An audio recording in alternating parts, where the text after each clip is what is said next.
तो hello everyone.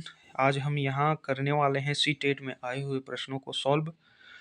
हमारा इस इन प्रश्नों को सॉल्व करने के टाइम हमारा किस प्रकार से अप्रोचेस रहनी चाहिए, इन अप्रोचेस को अप्लाई करके हमें एक एग्जैक्ट आंसर तक पहुँचने की एक सटीक रणनीति अपनानी होगी, ताकि हम इन मैथ्स के क्वेश्चन को करके पूरे ला सकते हैं। और मैथ्स ही ऐसा सब्जेक्ट है जिसमें हम 100% एक्यूरेसी और 100% अटेम्प्ट करके इसमें 100% मार्क्स ला सकते हैं। तो आइए चलते हैं, इन क्वेश्चन को सॉल्व करते हुए हम इन अप्रोचेस को मद्देनज़र रखते हुए करने की पूर्णतः प्रयास करेंगे। तो जैसा कि पहला प्रश्न में दिया है, ऋण 3 से छोटी पर ऋण 8 से बड़ी पूर्णांकों की संख्या है। यानी हमें ऐसी संख्याओं खोजना है, उन संख्याओं में जिसमें होना चाहिए ऋण तीन से जो है ऋण 3 से छोटी होनी चाहिए और ऋण 8 से बड़ी होनी चाहिए।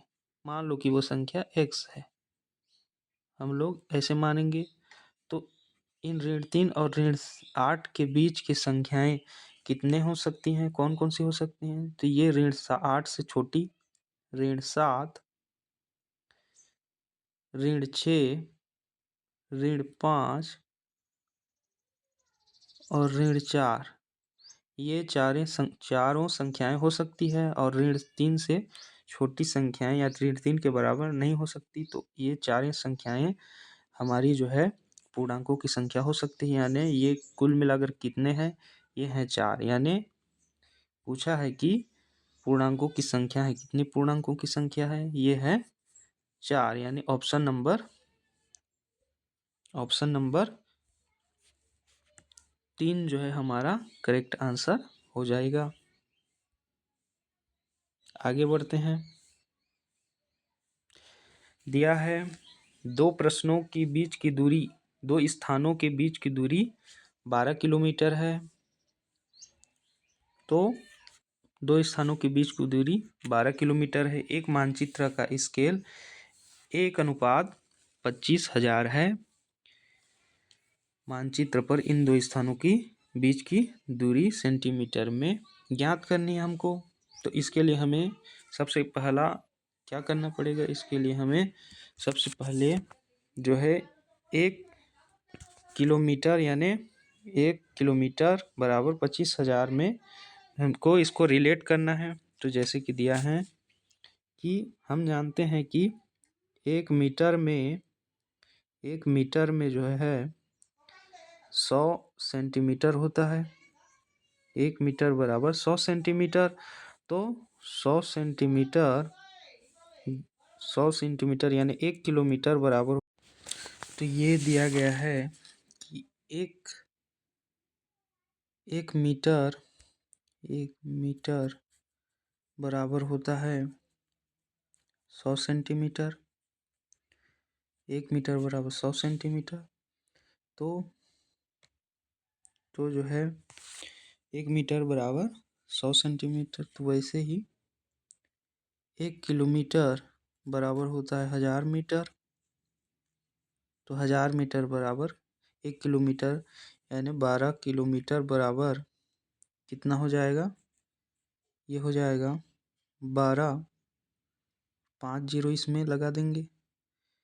अब इसको हमको रिलेट करना है सामने वाले एस्पेक्ट रेशियो से यानी 25,000 से। तो ये क्या हो जाएगा? ये 25,000 से डिवाइड हो जाएगा।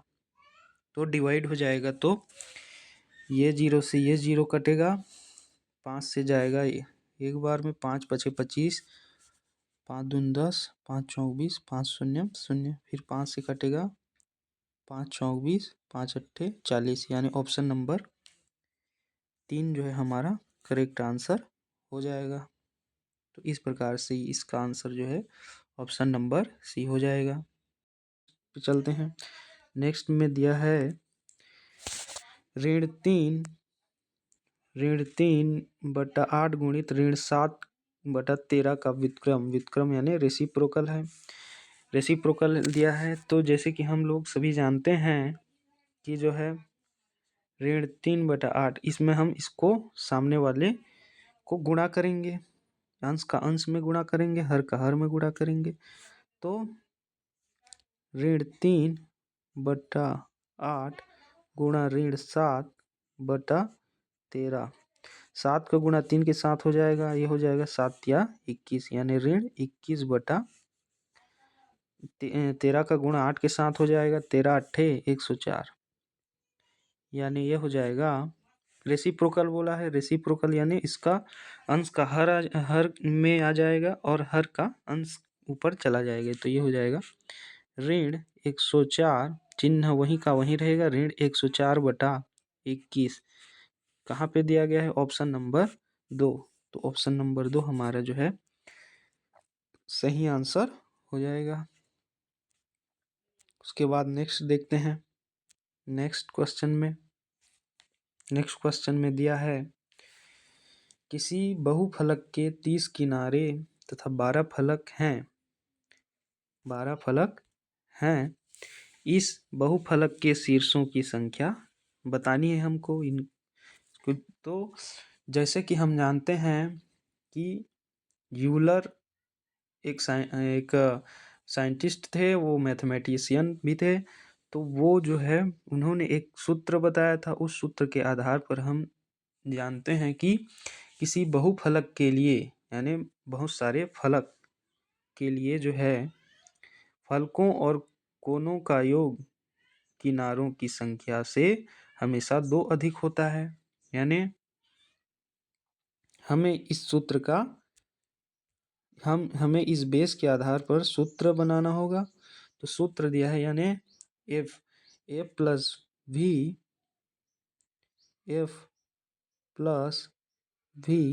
Is equal to E plus 2।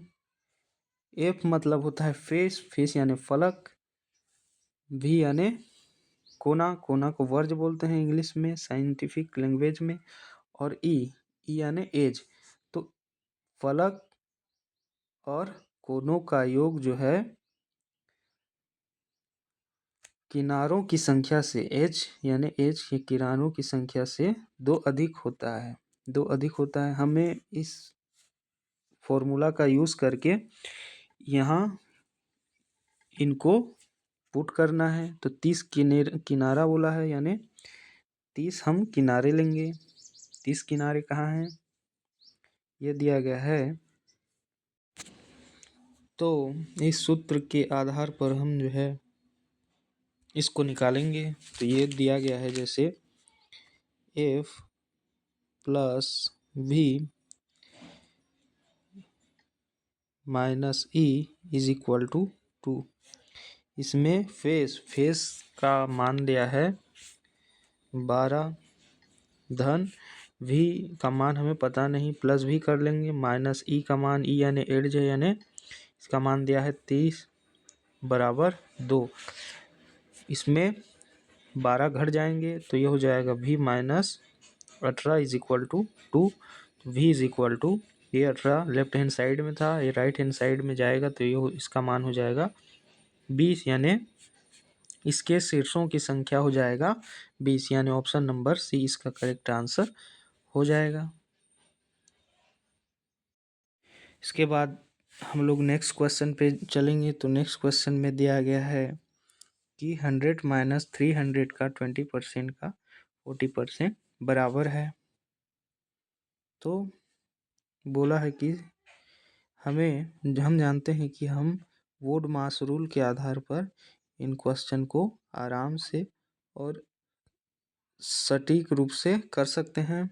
तो V से वेनिकुलम, B से ब्रैकेट यानी ब्रैकेट वाला सबसे पहले इसमें कैलकुलेशन होगा। तो ब्रैकेट दिया है ये, यानी सबसे पहले ऑफ को करेंगे, ऑफ को डिवाइड यानी 3 दूनी 6, यानी 300 का 20% कितना हो जाएगा, ये हो जाएगा 60। 300 का 20% हो जाएगा 60, और 100 में से 60 को माइनस करेंगे तो आ जाएगा 40। अब 40 का 40% बताना है, तो 40 का 40% बताने के लिए 4 से इसको गुणा करेंगे, तो 4 चौक 16, यानी ऑप्शन नंबर 1 जो है हमारा करेक्ट आंसर हो जाएगा। उसके बाद नेक्स्ट क्वेश्चन पे चलेंगे। नेक्स्ट क्वेश्चन क्या दिया गया है, यदि दो संख्याओं का महत्तम समापवर्तक 28 तथा उनका लघुत्तम समापवर्त्य 336 है, यदि एक संख्या 112 है तो दूसरी संख्या क्या है। तो दूसरी संख्या को हमें ज्ञात करना है। हम जानते हैं कि कोई भी बीजगणित फॉर्मूले में, अगर बीजगणित फॉर्मूला के सबसे फर्स्ट चैप्टर में पढ़ते हैं तो एक सूत्र दिया गया रहता है, तो जैसे कि सूत्र दिया रहता है कि first number multiply second number is equal to HCF multiply LCM। इसके आधार पर हम इन सूत्रों को अगर हम रखते हैं तो हमें जिस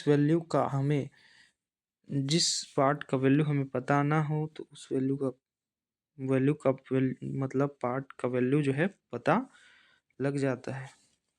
जैसे कि दिया है HCF दिया है 28, तो उसमें फर्स्ट नंबर दिया है 112 करेंगे, मल्टीप्लाई सेकंड नंबर नहीं पता, यानी इसको हम लोग x ले सकते हैं, तो इसको हम लोग x ले लेंगे, बराबर HCF दिया है कितना 28, LCM दिया है 336, तो ये 112 से ये जाएगा कितने बार में, 3 बार में।